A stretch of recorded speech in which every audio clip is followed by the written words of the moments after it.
সামরিক বাহিনী বাংলাদেশের জনগণের আশা ভরসার শেষ স্থল। জনগণের অত্যন্ত প্রিয় এই বাহিনী, যারা মুক্তিযুদ্ধের মাধ্যমে গড়ে উঠেছে, কিন্তু এই বাহিনীকে অচল করে দিয়ে গেছে শেখ হাসিনা। মিয়ানমার এসে গুলি করে আমাদের সীমান্তে উকিয়াতে মানুষ মেরে চলে যায়। কই বিমান বাহিনী তো কোনো প্রতিবাদ করেনি। আমাদের তো হেলিকপ্টার আছে, তারা তো আরাকানে গিয়ে ওখানে 10 জনকে হত্যা করে তাদের এই আগ্রাসনের জবাব দিতে পারেনি।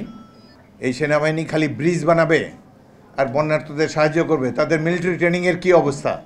আমরা যদি সুষ্ঠু নির্বাচনের মাধ্যমে জনগণ যদি বিএনপিকে দায়িত্ব দেয়, আমরা পুরা জাতিকে মিলিটারি ট্রেনিং দিয়ে সৈনিকে পরিণত করব। কোনো প্রতিবেশী রাষ্ট্র যাতে আমাদের দিকে রক্তচক্ষু না দেখাতে পারে, আমরা যাতে কারো আগ্রাসনের শিকার না হই, সেই জন্য আমরা সিটিজেন আর্মি গড়ে তুলব। ছাত্ররা বছরে 2 মাস ট্রেনিং দিয়ে, বেসিক সামরিক ট্রেনিং দিয়ে, তারপর আবার ছুটি শেষ হলে আবার যে শিক্ষা প্রতিষ্ঠানে গিয়ে পড়াশোনা করবে। আমরা উন্নয়নশীল রাষ্ট্র, আমাদের আগ্রাসী কোনো পরিকল্পনা নাই। আমাদের প্রধান সংগ্রাম হলো দেশের মানুষের জীবনে স্বাচ্ছন্দ্য আনা। আমরা চাই, আমরা যারা শহীদ জিয়ার অনুসারী, আমরা সাধারণ মানুষের পাশে সকল সংগ্রামে থাকব, সাধারণ মানুষের জীবনমান উন্নয়নের জন্যে উদ্যোগ গ্রহণ করব। বর্তমানে দ্রব্যমূল্য আওয়ামী লীগ সরকারের দুর্নীতির কারণে মানুষের ক্রয়সীমার বাইরে চলে গিয়েছে।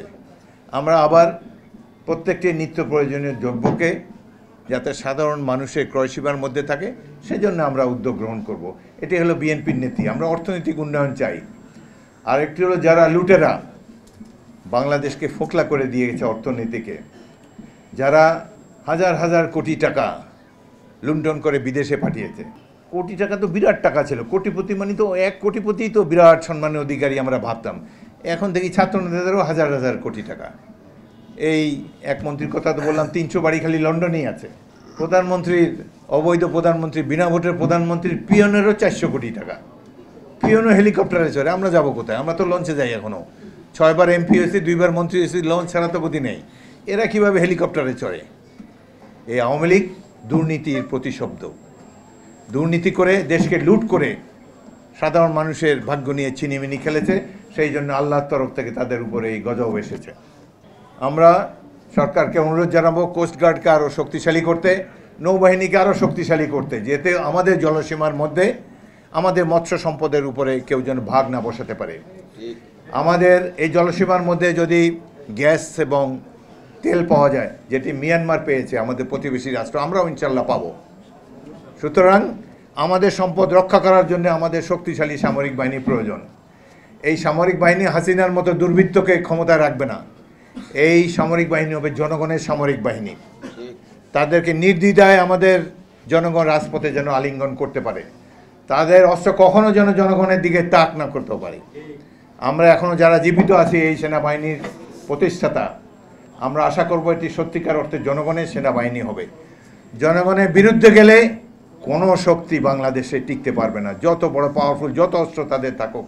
সুতরাং এই যে গত বিপ্লবের সাফল্যের পরপর বিচার বিভাগীয় একটা কু করার তারা চেষ্টা করেছে, সেটার সাথে গোপালগঞ্জের অস্ত্রধারীরা আরেকটা সমবেত হয়ে আরেকটি প্রতিবিপ্লব করার চেষ্টা করেছে।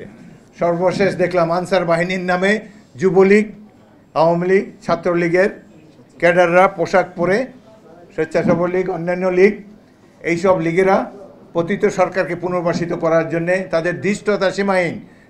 এই একটা স্বাধীন দেশের গণবিপ্লবের বিজয়ী একটি সরকারকে ঘেরাও করার জন্য তারা এই উদ্যোগ নিয়েছে। আমরা বিএনপির শীর্ষ নেতাদের সাথে পরামর্শ করে এ ব্যাপারে বিএনপির কী করণীয় সেটি আমরা শীঘ্রই স্থির করব। তবে বারবার আনসার বাহিনী, অন্যান্য পোশাকধারী বাহিনী বিদ্রোহ করবে, আর কেন বারবার ছাত্রদেরকে ডাকতে হবে? ছাত্ররা যথেষ্ট করেছে, এখন জনগণকে এদের প্রতিনিধিত্ব করতে হবে। তবে প্রথম পর্যায়ে